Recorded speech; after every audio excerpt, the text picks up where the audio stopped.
ஓம் ஹ்ரீம் பைரவி க்ளாம் ஹ்ரீம் ஸ்வாஹா. வணக்கம். இந்த ராசி பலன் பத்தி பேசுறதுக்கு முன்னாடி நான் சில விஷயங்களை சொல்லணும். எப்படின்னா, இப்போ நிறைய பேர் ஜாதகம் கொடுப்பாங்க. நம்ம அது பார்க்கும்போது அந்த லக்னம் சரியா இருக்கா இல்லையான்னுட்டு நம்ம அந்த லக்னத்தை சேஞ்ச் பண்ணி பார்க்கணும். அது சேஞ்ச் பண்றது அவர் கொடுத்திருக்கிற பர்த் டைம் வச்சு நம்ம பண்ணக்கூடாது. பாஸ்ட் ஈவெண்ட்ஸை சொல்லி அதுக்கு சரியா இருந்தால் மட்டும் நாம அந்த ஜாதகம் பார்க்கணும். ஃபர்ஸ்ட் விஷயம், நிறைய பேருக்கு இந்த மாதிரி ஜோதிடர்களுக்கு இந்த டைம் சேஞ்ச் பண்றது பர்த் டைம் ரெக்டிஃபிகேஷன் சொல்லுவாங்க. அது அவரால் முடியாது. ஸோ அப்படி பண்ணி பாஸ்ட் இவெண்ட்ஸ் சொல்லி அதுக்கப்புறம் நாம அவரை நம்பலாம். இது ஃபர்ஸ்ட் விஷயம். ரெண்டாவது ராசி மேல, பெயர் மேல, நியூமராலஜி படி, டேரட் கார்டு என்னென்னமோ இருக்கு, புதுசா இருக்கு. அதெல்லாமே நம்பக்கூடாது. எப்படின்னா, வேதிக் அஸ்ட்ராலஜி, பாமிஸ்ட்ரி ரெண்டு விட்டா வேற விஷயத்துல, வேற ஜோதிடத்துல வேற என்னென்ன பద్ధதி இருக்கு, அங்க எல்லாமே இந்த ரிசர்ச் நடக்கல. ஸோ உங்க பாசிட்டிவ் சொல்லணும், லக்னம் சரியா இருக்கா இல்லையா பார்க்கணும். பரிகாரம் சொல்லும் போது புரஹத் பராசர ஓரா சாஸ்திரத்துல அந்த கிரந்தத்துல என்ன எழுதியிருக்கு, சிம்பிளான பரிகாரம். இப்போ ரொம்ப கஷ்டத்துல இருக்கிறவங்க எப்படி காஸ்ட்லியான பூஜை எல்லாம் பண்ணுவாங்க, காஸ்ட்லியான ஜெம்ஸ்டோன்ஸ் போட்டுக்குவாங்க இல்லையா. இன்னொரு விஷயம் என்னன்னா, இப்போ காலசர்ப்ப தோஷம், இந்த பித்ரு தோஷம், இது எல்லாமே இந்த புரஹத் பராசர ஓரா சாஸ்திரத்துல இல்லை. ஸோ இது நீங்க மனசுல வச்சுக்கணும். ஜெம்ஸ்டோன் பத்தி கூட இல்லை. ஸோ இது எல்லாமே ஒரு பிசினஸ் ஆயிருக்கு. ஸோ உண்மையான ஜோதிடத்துல சிம்பிளான ரெமெடிஸ் இருக்கு. மந்திர ஜபம், தானம் மாதிரி. அதுக்கப்புறம் எல்லாமே சேஞ்ச் பண்ண முடியாது, மாத்த முடியாது. வெறும் குட் ஆர் பேட் டைம், இது மட்டும்தான் நம்ம தெரிஞ்சுக்க முடியும். சரிங்களா? ஸோ இது மனசுல வச்சுக்கோங்க. இந்த மாதிரி ஜாதகம் பார்க்கறதுக்கு ரொம்ப டைம் வேணும். ஸோ அனாலிசிஸ் பண்ணணும். ஷோடச வர்க்கம்னு சொல்லுவாங்க, டிவிஜனல் சார்ட்ஸ் சொல்லுவாங்க. எல்லாமே பார்த்து, கைரேகையெல்லாம் பார்த்து, பிரச்சனை கோண்லி பார்த்து ப்ரெடிக்ஷன்ஸ் கொடுக்கணும். ஸோ அவ்வளோ ப்ராசஸ் லென்த்தியா. இதுக்கு பேஷன்ஸ் வேணும். கஸ்டமருக்கும் பேஷன்ஸ் வேணும், சொல்றவருக்கும் பேஷன்ஸ் வேணும். எப்படின்னா, ஒரு நாளுக்கு ஒரு 5 ஜாதகம் கூட சொல்ல முடியாது. ஸோ அவ்வளவு டைம் எடுத்துக்கணும் இது. ஸோ அதனால பைரவி அஷ்டகை நீங்க கனெக்ட் பண்ணுங்க, உங்க ஜாதகம் பார்த்து ஸோ என்னென்ன இருக்குன்னு நாமே தெரிஞ்சுக்கலாம். தனுசு ராசி 2026 பிப்ரவரி 8ஆம் தேதிக்கு அப்புறம் தனுசு ராசியில பிறந்தவருக்கு என்னென்ன விஷயங்கள் இருக்கு நாம பார்க்கலாம். தனுசு ராசிவருக்கு ராசாதிபதியான குரு கிரகம் 7வது வீட்டுல இருக்கிறது மிக நல்லது.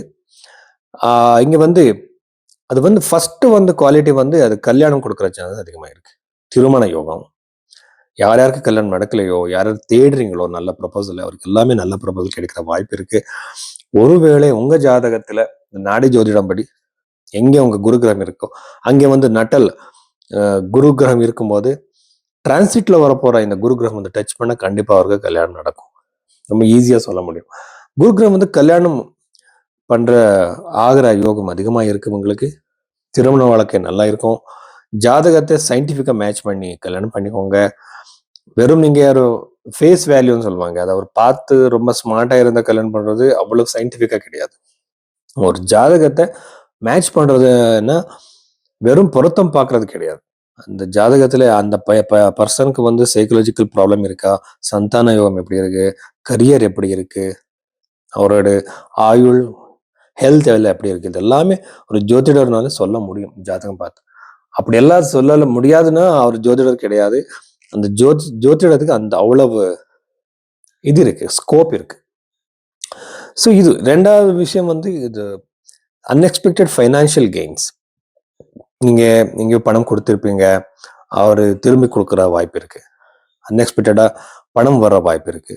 ஃபைனான்சியலா சக்சஸ், உங்களுக்கு ஃபைனான்சியல் ஃப்ளோ அதிகமாகவே ஜாஸ்தியாகவே இருக்கு. மூணாவது வீட்டில் இருக்கிற கிரகங்களை பார்த்தா கண்டிப்பா உங்க சிப்ளிங்ஸ், யங்கர் சிப்ளிங்ஸ் கூட, உங்களுக்கு அப்புறம் பிறந்தவர் கூட, ரத்த சம்பந்திகளோடு கூட உங்களுக்கு பிரச்சனை கண்டிப்பா வரும். ப்ராப்பர்ட்டி ரிலேட்டட் இஷ்யூஸ் வர்ற வாய்ப்பு அதிகமாகவே இருக்கு. அது பெண்களாக இருந்தால் ரொம்ப அதிகமான சான்சஸ் இருக்கு. அன்னெசரி ஜர்னிஸ் டிராவல்ஸ் இருக்கு. யார் யார் புதுசான ஜாப் தேடுறீங்களோ அவருக்கு எல்லாருமே ஜாப் கிடைக்கிற வாய்ப்பு இருக்கு. யார் யார் இன்டர்வியூஸ் கொடுத்துருக்கீங்களோ அவருக்கு ரொம்ப நல்லது. ஃபாரின் ஜாப் தேடுறீங்களோ அவருக்கு ரொம்ப நல்லது. கவர்மெண்ட் ஜாப்க்கு ட்ரை பண்றவருக்கு ரொம்ப நல்லது. டிரான்ஸ்ஃபருக்கு யாரை ட்ரை பண்ணிட்டு இருக்கீங்களோ அவருக்கு ரொம்ப நல்லா இருக்கு இந்த டைம் பீரியடு. இதுக்கப்புறம் சதுர்த்த பாவத்தில் இருக்கிற பிளான்ஸ் பார்த்தா ப்ராப்பர்ட்டி வாங்குறது விற்கிறதுக்கு, லேண்ட் வாங்குறதுக்கு ரொம்ப நல்ல டைம் பீரியட். டாக்குமெண்ட் வெரிஃபிகேஷன் நடக்காம ஏதாவது பிரச்சனை அங்கே கூட சரியா இருக்கலாம். பேங்க் லோன்னால பிரச்சனை அங்கே கூட சரியா இருக்கலாம்.